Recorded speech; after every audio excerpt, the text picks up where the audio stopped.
Yes guys, what's happening? Welcome back to the channel. We're down in Paragon Gym in Wolverhampton with the big man, Joe Ballinger. Yes, what are we saying? Come on. Today is going to be men's physique versus open bodybuilding. Let's go. The guy's a fucking giant. So what we're going to do is we're going to run through a push session on him. I'm going to follow how he programs, and we're just going to take it from there. Yeah, man. So we're going to run like kind of relatively like low volume sessions. Going to be heavy. Obviously, everything's going to be taken to muscular and mechanical failure. We're going to push each other to the limits, and we're going to start off with something like an elbow cuff fly, which we'll walk you through over there as well. Show you like why we're doing it, how we're doing it, and then obviously into the heavier, more fun stuff as well. And a little bit of a surprise for later as well. So make sure you stay tuned for that. Stay tuned. Let's go.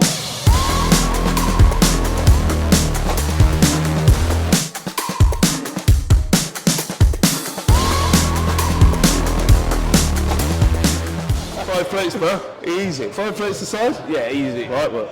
Right work. Straight out of the package, not even used. Look. There we go. That's just for him. Just for him. Oh, you plugging up Josh? I'm not plugging it. Might be big boys, but we're getting bullied in here. You give us a spot, bro? Yeah, I got you, bro. So what we're doing here is just getting a bit of blood to the muscle and warming up the joints so we can start going into our heavier press while we wait to get on the seated cable fly. This is the point at your home, no hot chick walks past. She's been flying the 12.5s. It's not working, sir, I promise. I was thinking, you got to come in the gym with intent. Like, what is your intention of the session, right? So, when I go for heavy exercise, right, and you'll see in a minute, even though warm-up sets, I do it with intention. Like, there's always intent in the lift. I'm not just kind of like going through the motions, you know. You've got to do it with intent, with, you know, good form. And when you start getting a little bit heavier, lift with speed, lift with control, lift with good contraction, because that will carry over into your work sets. When you bring the intent in your warm-up sets, you carry it over into your work sets as well. So, let's go. Shoulder blades pinned back, really open up that chest and getting as short as possible without rolling them shoulders over. So when we're setting up, I prefer to use a prime bench if you do have access to that. And the reasons why is because it's wider. And this allows you to really drive through your rear delts and really enforce that power when you're driving forward. This is what we've got and this is what we're going to work with. So deal with it. Deal with it. So we're going to start with the elbow cuff here, as you can see. I think this is probably one of my favorite chest movements. Like, well, a lot of people you see when they fly, they'll bring their hands together and then their elbows, like the end of the humerus muscle here, is not coming anywhere together, so there's a big gap between their elbows there. So by doing that, you're actually leaving a lot of progress on the table. You essentially want to bring those elbows together like that. By bringing the elbows together, you're getting a full contraction in the chest. So I'll give you a little demo here. Imagine I'm holding cables in my hands now and I'm bringing it to here, right? You're moving a lot of weight and you're bringing it together, so you think you finished the movement, when in fact you haven't, because you actually need to be here when you're holding the cable. Whereas with the elbow cuff, it's so much easier because you just know you need to bring your elbows together there and you're getting a much better contraction through the chest. Seriously, if you've not tried this movement, you really need to. It's definitely helped me bring up my chest a lot. 100%.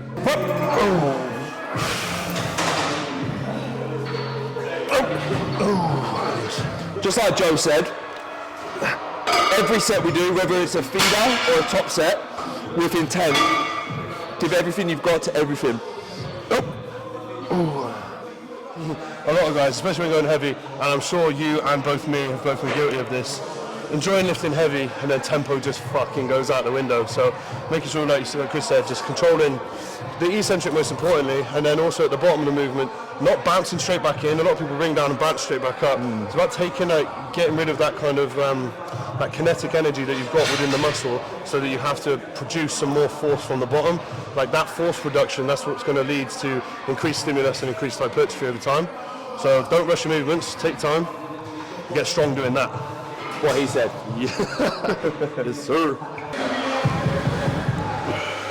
As you can see, his shoulder blades are pinned right back and there's no rolling over of the shoulder trying to finish the movement here. Everything is controlled. Yeah, you see guys kind of like literally doing this, don't you? But obviously that's a bad example. That is not how to do it.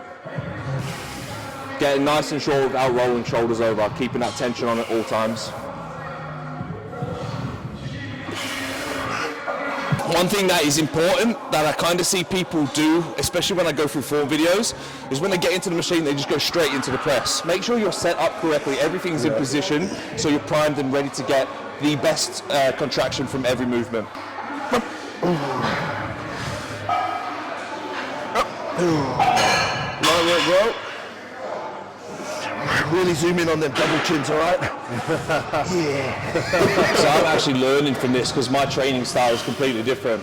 I'll do one feeder set, one loading set, and typically go straight into a back off set. I've actually just adopted a new training style, which we're not doing today. It's like a very high volume, like Milos style approach. But today we're doing like I said, the lower volume kind of JP top set back off approach. I've only been doing the kind of high volume. I've only actually done 1 week of it so far, so I didn't want to kind of come here and do the new. You good? Yeah. What's going on here? I'm gonna get around the fucking jump. Good, bro. Easy that one, bro. Easy, keep on it. Yeah, nice. Come on. Come on, Chris, keep it there. Perfect form, every rep. Every rep. Yes. Nice. You good? Yeah. Yeah, this shit gets a little bit awkward the heavier you get. I'm just laughing. I've had it before, I probably embarrassed myself before, man. You take one off and then pull myself right back into the thing. And it looks at you like, oh, awkward.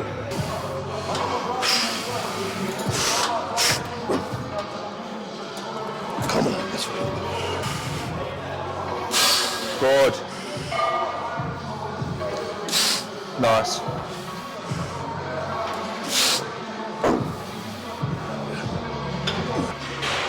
Elbows into it. Yeah, that's the shit. Nice. Good. Come on. Good. All the way. Come on. Nice. Yes. Come on. Again. Come on with me now. Yes. Good. Good. Stay on it. Come on. Come on. Finish that. Perfect. Nice. Really good, bro. Let's go now. Good squeeze there. Go on, more like that. Let's go. Up, squeeze. Good. Come on. Get short, get short, get short, get them elbows in. Come on, do 2 more. Yep, let's go. Up, come on. Last one now, let's go. With me, yeah? Up, drive, finish it. Good. See on that final eccentric phase, a lot of people when they finish just drop that weight back, where he had kept that tension and controlled it back, and then you've completed your set. But I've also got my kids, I own my house. Yeah. And just like when I was trying to run my business in Australia in September, difficult, bro. Really? Yeah, so I was up at 5:30 in the morning to get check-ins, going to bed at 12:30 at the night, just making sure I'm getting check-ins, because that midsection, England's asleep. I think with regards to business as well, like, environment's so important, like obviously where you are, but like the people you surround yourself with, like the gym you go to, like the shit you do every day, like your habits, your routines, your structure. And this is what I say to clients as well, like the guys that I see that make the biggest progress with their physiques are the ones that have the best routine. They probably have more structure within their personal life, like better relationships, better handle on their money. And this is why, like, I just started doing something called the lifestyle audit with my clients. So I've just built it out. I'm going to start launching it next week. So we're looking at things like their personal finances. Like, obviously I'm not asking them how much they make, but I'm getting them to relay and take a deep look at it. So finances, relationships, business life, everything outside of fitness, because I always use the analogy of, like, imagine they're buckets of water, right? Imagine if you knocked over your bucket of water that's finances and you had no money, you'd be like, fuck. Like your allostatic load, which is your overall sum of stress, it's going to be through the roof. September 24th, Birmingham. My first ever show. First time as PCA. So we're going to go to like a flat press now, so this is like our first proper compound movement. We're going to see who can lift the most on here. Why don't we do leg press instead? No, I'm just kidding. So obviously we're just gonna we're gonna work our way up again. We do 1 plate, 2 plates, 3, 4, 5, 6. See what we get to. Tumbleweed. There you go. Nice. So this is there's another reason I like to do the elbow cuff fly first. So obviously we went it's heavy on there. It's kind of like a press fly type thing. So there's loads of blood in here, really activated, and now we're going to go into heavy presses. So there's not really much chance of injury, touch wood. But obviously when I used to train heavy, when I used to train heavy going into this kind of stuff first, you have to do so many warm-up sets until you get to your top set, and then it still doesn't feel quite right. It's not until you're doing like your back off set that you feel good. So warming up with something like elbow cuff fly before your heavy presses is a really good idea.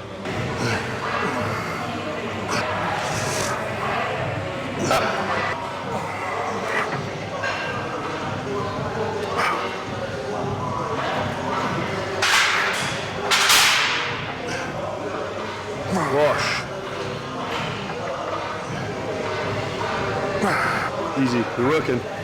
Up! Come on. Push, push. Yes. Nice. Let's go. Yes. So one more, let's go. Big drive, come on. Finish. Nice. Stay locked in, let's go. You can drop it down. Okay. Yeah. Yes. Come on, finish it. Nice. Good. 3, 2, 1. Rest 10 seconds. 9, 8, 7, 6, 5, 4, 3, 2. Come on, burn it out. 6. Come on. 5, 4. Come on, let's go. 3, 2 more. Yeah, come on, work it. Let's go. Come on. He's just doing fucking bicep curls. Nice one. That was that pump. Yeah, it's fucking awful. Oh, baby. I didn't even do half of them. Just let him take control. You actually did. It feels like you're not though, doesn't it? You got like nothing left. Oh wow. If you just pull me out and rep 1. Yeah. Come on, let's fucking have it. Let's go. Yes. Fucking that way. Then let's go. 3, 2, 1. Yep. Let's go. Big lift now. Come on, drive. Good. Keep him going. Good. Come on, up. Let's go. Come on. Finish that. One more. And again. With me. Up. Squeeze. Yes. One more drop. That's it. Pumping them out. Good. Still keeping form even though the tempo's a little bit faster. Come on. Finish that. Let's go one more. Yeah, come on. Yep, let's go. Come on. Drive up. Well done. That was fun. I was going quite a bit faster on that last one. Like, that was intentional. Just to fucking empty the muscle of every last bit of glycogen that's in there. Just really deplete it.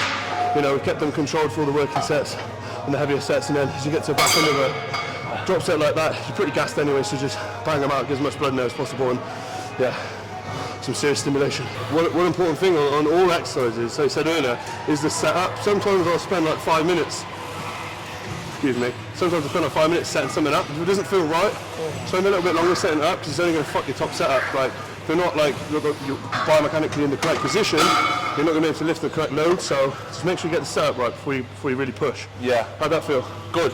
And it's also what's comfortable to you. You need to make those adjustments for you. Exactly, like, and it might be different, like between me and you, for example, and then we just change it in between sets. Exactly. That's important to know. Like, a lot of people will be lazy with that. If you're training with a partner, not making the adjustments. Yeah, and you can't be asked to do it. You're only going to lose out, or one of you's going to be sound, or one of you's going to lose out. wonder why your mate's not growing. Yeah. Imagine that.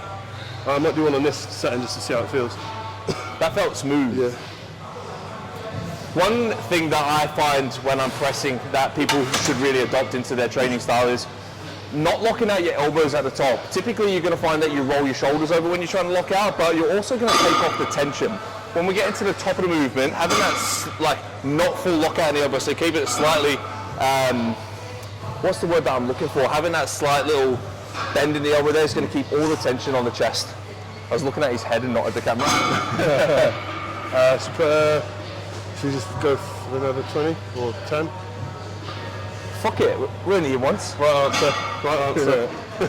This is where we tear pecs. That was the bodybuilding test, that was. Yeah. Has he got the minerals? Yeah. Yeah, I could get stuck here. I've never gone 120 on incline press. Yeah. I think it's important for the viewers to understand that this is a PR here for me. Go on then, bro, let's fucking go. Let's fucking strong. Come on, big drive. Yes. Come on. Come with me now. Come on with me. Yeah, feel the weight. Come on. One more. Heavy shit. Come on, let's work. Up. Yes, come on. Keep it moving all the way. Finish it, Chris. Come on. Yes. Important note there. No matter how heavy that got, I was not letting go of my form. Yeah. Now it is easier because I do have a spot there, but as you saw, my shoulders were fixed into the pad, and all my driving force came from there. No rollover, nothing. I wasn't lifting off from the pad. Everything was fixed, and I was just focused on really driving through my chest. Yeah, but you know what? PB though. PB. Come on. Let's go. Yep. Nice. Easy. Good. Come on. Let's go again. Drive, drive, drive, drive, drive. You got that one? With me now. Good, good, good, good. One more. With it. Now you good? I know where I'm at. Yeah. To get the most out of some exercises, you can sacrifice a certain percentage of form for some load. Now, don't get that misconstrued with do shit form for more weight. It's not what I mean. I think you'll see once we get to a point maybe like 20 kilos, it's probably where we can keep it kind of perfect form like Chris is doing now. But obviously, the side delts can take a lot more weight than that. So say if we go up to say 30, there will be a little bit of movement with it, so to speak.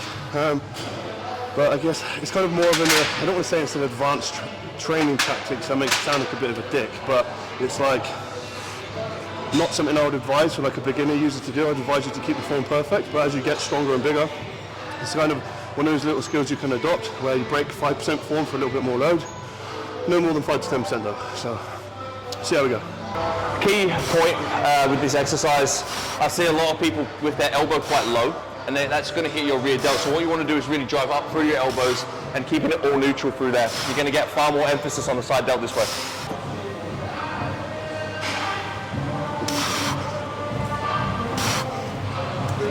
Come on, keep them going, keep them going. Here we go. Yep.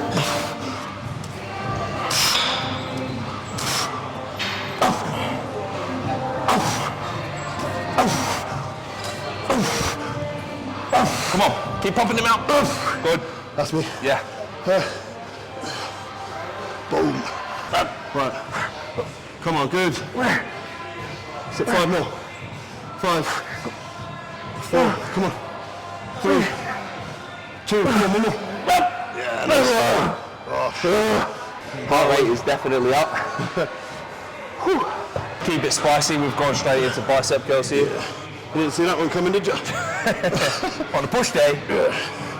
Ain't no rules. I'm there every day.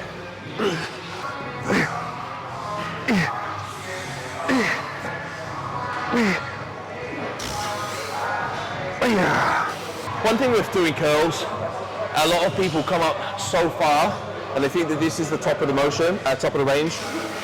This is the top of the rep range. For fuck's sake. Huh? One thing when we do with curls that I see commonly messed up is coming too high. This is not the top of your range of motion. What you've done here is brought your elbows forward and taken all the tension off the bicep. Keep your elbows nice and fixed in. Squeeze, get the tension there to a point where you will not be able to hold that all day long. I could stand here and hold these all day long because there's no tension. Once you bring that down to here, all that load goes straight back into your bicep where you can't be able to control that now. So nice and tight, squeeze, back down. Don't come up to here. Because first, you're gonna have to use your body to help you get to that point. But again, you're just gonna take all that tension off and it's a pointless exercise. What is your plans? Because I know that you want that pro card in the IFBB. What's your plans this year? So I've got 7.5 months now until I step on stage. So I'm gonna be doing a show in September as my regional. The week after that, I'm going to be going to Italy for a pro qualifier, and the week after that, I'm going to be doing Spain Europa Pro show. I think it's the Europa Pro, the European Champs. So I've got 3 shows back to back in September. So right now, full off season, I'm sitting about 270 pounds. I would like to get to about 285, 290 by the time we go into prep. So yeah, and that's the plan. Good. Come on, at least 5. Yeah, solid. Come on. Nice. Solid. Hup. Come on, up, up, up, up. Nice. You can actually lock your elbows out here because we're applying tension to the tricep, not to the chest. When we're training triceps, just like biceps, we want to keep our elbows in a fixed position. Drive down, squeeze, 3 seconds up. I see too many people doing this and throwing their weight down. Might as well not even do this exercise. So nice and tight, drive, squeeze, turn your hands down to get that extra contraction. And up. Your first thought when you're at the top is activate your tricep. They say hater, I'm such a weirdo. Tattoos from my toes to my earlobes. Was a role model, I never had a hero. I learned how to live through the stereo. Coming from where I come from, nothing inferior. Everything you see ain't what it appears though. Everything that I built, made that from zero, then added a zero. I am my hero. You couldn't imagine what it's like in my mind. That was just like 1 round of posing, so when prepping for a show, I'll do at least 3 rounds of posing after every session. And every morning I'll do like 3 to 5 rounds of posing as well. So it gets up to doing like between 5 and 10 rounds per day. So even that in and of itself is very, very taxing. It's you sweat a lot, so obviously it's kind of like an addition to your cardio as well. So it really actually helps get you in shape. So we're going to go through some posing with Chris now as well. He was like, how many poses you boys have to do in bodybuilding? It's a lot, isn't it? That was a lot. That was 1 round. Sometimes on stage they can send you around 3, 4, 5 times. So you have to make sure that when you're posing, your posing fitness is on point as well. Your posing endurance. You see a lot of people on stage sweating and all that shit. It means they're not posing fit. So get posing fit if you're going to get on stage. Anyway, guys, I hope you enjoyed that session. It was pretty cool for me to get an insight on how he trains, because as I said, it's completely different to what I do. But yeah, man. Yeah, no, I enjoyed that session. It was good. Like I said, it's always good to train with mates and just have a laugh. Like, I think that's one of the things that people like don't think about so much. You've got to be so serious all the time. Like, if you don't fucking enjoy it, what's the point? Like, your body's always going to react more when you're enjoying something. You can put more effort into it. You can enjoy it more. At the end of the day, it's quite a time-consuming fucking hobby, isn't it? So fucking hell, we did that for an hour. Yeah, that's it, mate. I fucking enjoyed that, bro. 100%. Right, we'll do it again, man. Yeah, definitely. Nice one. If you guys like that video, please like, and more importantly, subscribe. Like, subscribe, share, and all that shit. See you on the next one.